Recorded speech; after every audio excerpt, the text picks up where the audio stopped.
What's up, peeps? We're back. As always, I'm your host, Lee Benson. Thank you so much for joining us for a special YouTube edition of the AEW Insider.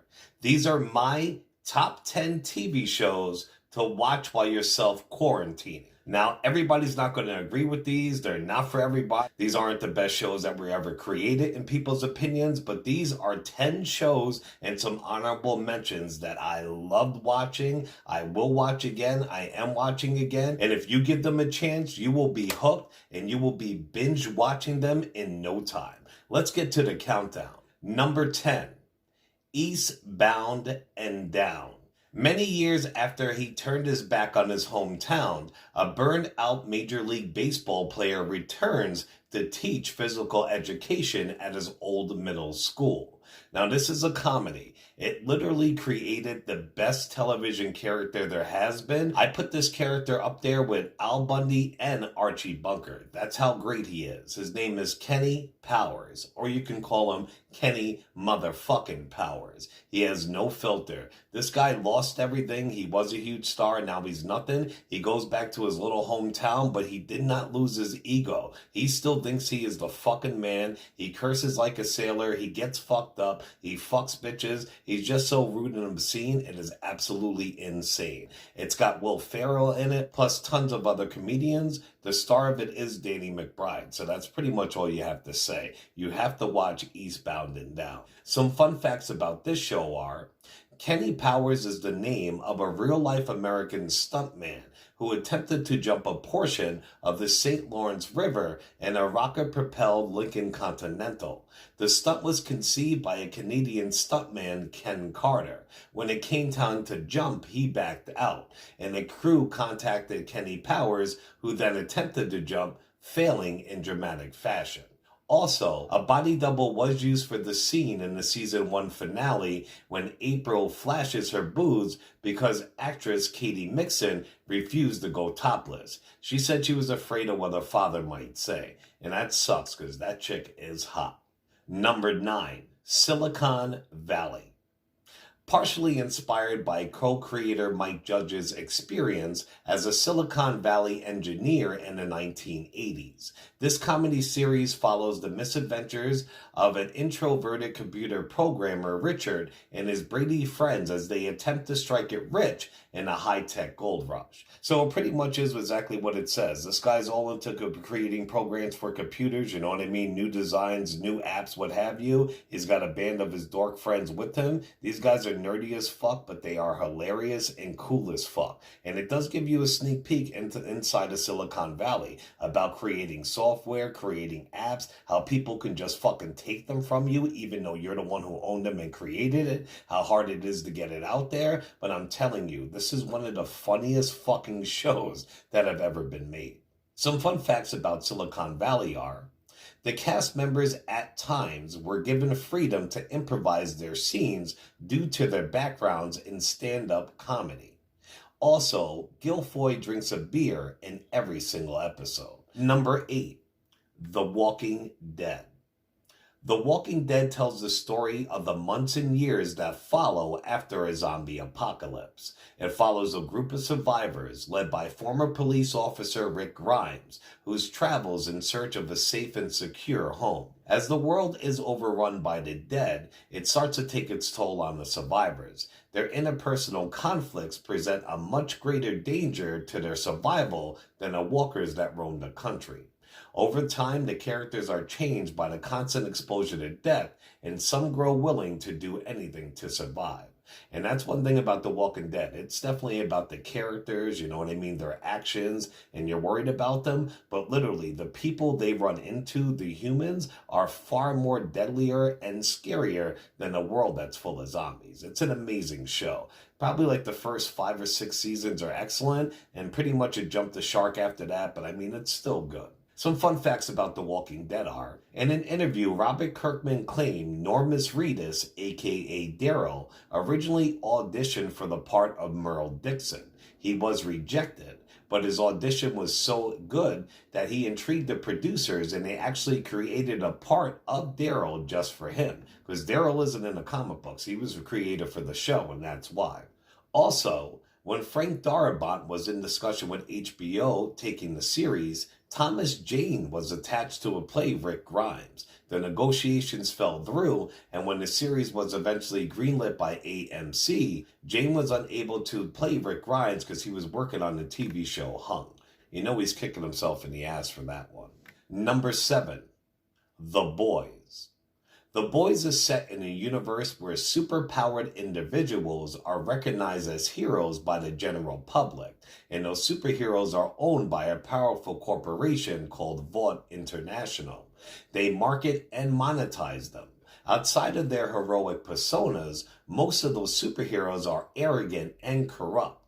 The series primarily focuses on two groups: the Seven, which is Vought International's premier superhero team, and then you have the Boys, who are vigilantes looking to keep the corrupted heroes under control. So that's what it is. These heroes are all over TV. People fucking loving. They're doing advertising. They're saving the world. Come to find out they're the biggest, shadiest piece of shit killers out there. So this team of the Boys were all affected somehow by this team of douchebag fake superheroes. So they band together to actually take them out. But you know it's hard as fuck when you're going against people with real powers. You have to see this show. A fun fact about the Boys is Vaught's premier team of heroes, called the Seven, are loose knockoffs of DC's Justice League. Several of the Seven share powers and visual similarities with the DC heroes. Homelander is like Superman, the Queen is like Wonder Woman, the Deep is just like Aquaman, A-Train is exactly like The Flash. Several other parodies of famous heroes featured in the graphic novels of the Boys, and they haven't been referenced to yet on screen. But there are other heroes like Tech Knight, who's based on Batman, and the G-Man, who are based on the X-Men. If you didn't know, this was a graphic novel, which is a comic book, but it was so fucking good, Seth Rogen and his boys turned it into a show, and it's amazing. Some honorable mentions are Black Summer. In the dark early days of a zombie apocalypse, complete strangers band together to find the strength they need to survive and get back to their loved ones. This show's really, really fucking good. It's got Jamie King in it, I believe her name is, from the remake of Bloody Valentine. It's dope, man. It's The Walking Dead on speed. Some fun facts of the Black Summer are, in the first episode, Barbara meets a man called Ben. This is an obvious homage to George A. Romero's Night of the Living Dead, as the two lead characters of the movie were called Barbara and Ben. Also, Black Summer was filmed all around Calgary, Alberta. Some of the sets include the 1988 Winter Olympic Games facilities, the Calgary Tower, and the Queen Elizabeth School. In contrast, the show's sequel, Z Nation, was filmed in Spokane, Washington. That's right, this show is a prequel to sci-fi Z Nation, but honestly, they're nothing alike.